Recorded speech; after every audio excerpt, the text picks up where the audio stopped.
All right, so this is how we meal prep on Sundays and Mondays. Sundays, we take our chicken for the week, whatever we're gonna, whatever we want. We make a brine. So this is just a gallon of reverse osmosis water. We just, like clean water instead of our Houston city water. It is a half of a cup of sea salt, a half of a cup of brown sugar, and we just make a brine. And then all the chicken goes into there. So we got chicken wings in there, we got chicken breasts that were in there. They sit there for on Sunday. They sit there for 24 hours. On Monday morning, we pull them out, put them into either vacuum sealed bags like this or just a Ziploc freezer bag. Works really well. Try to vacuum seal is easy because it gets most of the air out of there so they don't float. Vacuum seal, you just have to put the chicken in. Ziploc. You have to like start the seal on there, dip it in, kind of shake it around, get the air pockets out, and then right at the very end, snip it closed, and make sure you get a good seal on there, and you should not leak any water into there. Another option on the bags that works really well is once you get when you put your raw chicken or your raw meat into any bag, roll that lip over and get it so that the sealed area is out of the way so you don't get any debris, any food chunks or juices on there. Throw your chicken in there and then roll your lip back. That way when you try to make that seal on the Ziploc, you're not going to get any debris on there. It makes a nice tight seal. So imagine, if you will. So you got your chicken in there, you seal it up, pop open this puka corner on here just a little bit.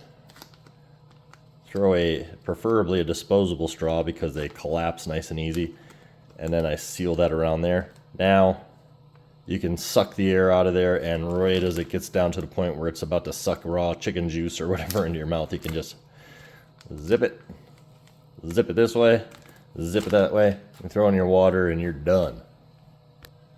Other things, I like to vacuum seal because we like to stock up on them on there on sale. But you can take a frozen steak, throw it right into your sous vide bath. Frozen chicken breast is in the bags. Anything you want. If you have uncooked sausage, throw that whole bag into there. It's already done at the store for you. Why reinvent the wheel? We buy our ground beef in bulk, so put them into 1.5 pound packs usually. So I can throw that whole thing in there. Once it's done, I can cut them into square sliders because it's fully cooked, sous vide cooked, right? Cut them into sliders or cut them into burger size, and good to go, right? So then you can just sear that to put some color on it, or you really don't need to. Just season it and throw it on your burger. If you are vacuum sealing, what I like to do is put that, the lumpy 1.5 pound meat into there, and then set it, vacuum seal it, then set it on the counter, and take something like a 6x9 pan or something like that and squish it flat before I put it in the freezer. Then when it comes out fairly uniform. It's nice and easy to stack these up in the freezer also to conserve on space for smaller freezers and stuff, dorm size stuff. So this works really well for a process on that. And then sear it when you're done, good to go. If you get like the rolled ground beef or Jimmy Dean breakfast sausage, you throw this thing right in there. Frozen, whatever, just cook it extra long so that it has a chance to thaw out first of all, and then after it's thawed, it's just going to cook in that bath. You got to put it at your correct temperature. There's tons of sous vide recipes online for how long you need to cook certain types of food items. This chicken, so these are monstrous Sam's Club size chicken breasts. They do reduce in size throughout the sous vide process. I like to do my chicken at 146 degrees. This was thawed, so you just need 1 hour at 146 degrees. I like to go 1.5 hours, but I don't like to go much longer than that on thawed meat. If it was frozen, I would put it in there for between 2 and 2.5 hours just to make sure it gets sous vide cooked all the way through. But this stuff is good to go. It's been in there for 1.5 hours, so take them out. And then for smaller kitchens, like a dorm room or something like that, for this, I'm making this video for my nephew. They make induction cooktops. I'm not sure what they sell for, but you can find a single burner, I think even double burner induction cooktops that just You can pack them away when you're done. They don't produce any heat on their own if you're not familiar with induction. For example, this burner is not on right now. Right now, that burner is on high, and it will not produce any heat at all until you put an actual piece of steel on there, stainless steel or carbon steel. It's just not going to produce any heat at all. You can actually take a paper towel and cook on top of paper towel. I mean, that's smoking hot right there, right? Let me let that cool down for just a second. All right. So that thing's hot, right? But I mean, this pan is 500 degrees. I'll put my hand on there right now. So you can actually cook like that, technically. Careful what you put underneath there, though. You don't want to put a dish towel underneath there. Don't think that you can get away with that. I have done that in the past where I was trying to prove a point, and I put down one of these types of dish towels. This is it's not just pure cotton or anything, and it actually melted the edges of that. So this right here, you know, it's browning, but you put that on a electric cooktop and that thing's going to be already on fire. So I wouldn't recommend doing this, but technically you can for a little while. All right, so that being said, we got our cast iron press, just because I like to flatten out my burgers, flatten out everything else that I cook, chicken breasts and stuff like that. This thing's heated up to 500 degrees. This thing over here is at 500 degrees. So we grab our chicken.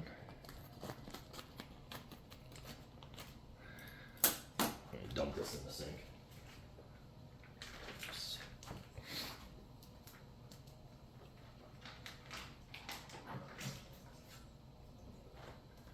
There we go.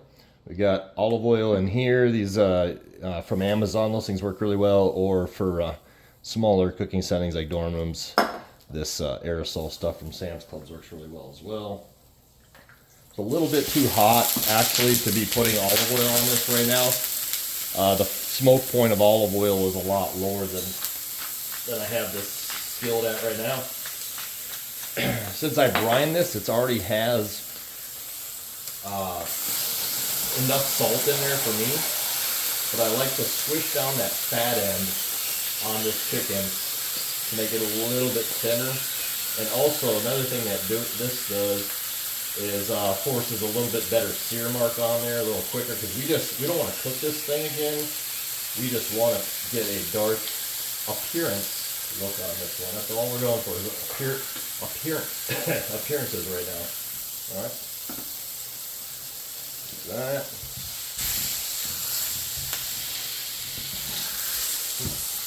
Slippery bugger. Alright.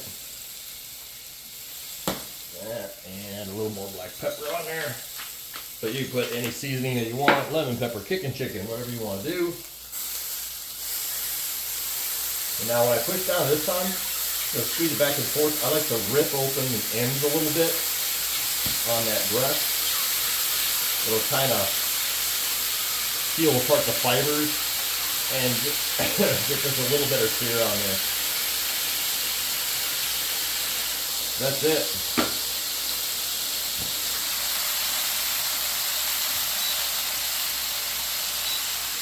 That chicken breast is done. All right. That looks good enough to eat, you know, and all you're doing here, this is purely for searing in some kind of seasoning or, you know, like a reverse sear. But you don't want to continue to cook this piece of meat. It's already been cooked. You can go right from here on your plate.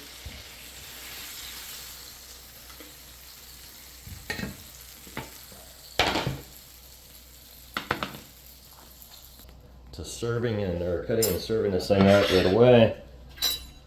Slice off a little chunk here.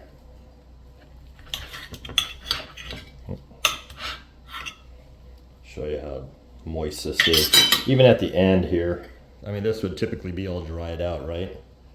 Oops, where's my camera? How juicy that is, right?